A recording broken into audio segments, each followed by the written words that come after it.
because back in 1995, that was kind of the way that sequels to animated features were made and were thought of. And so we started developing the story, but we really felt that this belonged on the big screen. And so about a year into the production, we had a screening and showed it to the executives at Disney as well as all of us at Pixar, and we looked at that and said, yes, this belongs up on the big screen. So at that point, the decision was made to make this a theatrical sequel. But at Pixar, we always felt that the only reason to do a sequel to Toy Story is if we could come up with a story that was as good as the first, but was different. And we really worked hard in the emotional side of the story, because, you know, the humor and the staging, the action, and the great visuals, we knew would come, but it's that emotion that was so important to us, because what we value is a story in which characters change, characters grow. And in Toy Story, we're very proud of the way that Woody and Buzz both grow. And you couldn't make them go back and have amnesia and grow in the same way again. They had to grow in a different way, and that was extremely challenging. It's pretty overwhelming to have to do a sequel. Like I said before, we're audience members first and filmmakers second, and we just know how few good sequels there are. And we knew that that was the only thing we were going to accept. We were only going to live with ourselves if we knew that we made something that was a worthy pairing with the first one and could stand on its own, but also complemented each other for watching them both. And it's a real testament, I think, to Pixar and to Disney and to everybody that represents those names. We had some insurmountable goals, and it's just, I'm very proud of everybody that had anything to do with this.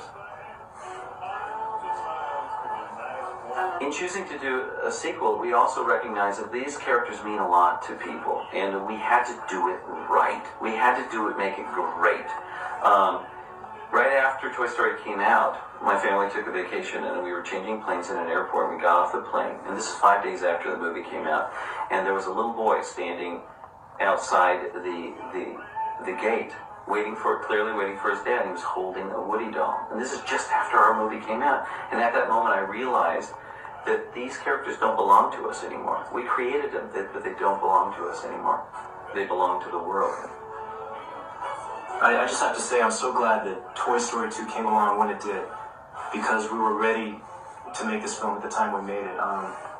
The story we were telling had more depth than anything else we'd done, and the characters, they had to be extremely believable this time, because they're really dealing with issues of mortality and abandonment, some really deep subject matter that, you know, if you don't believe in these characters, the whole picture's going to fall apart.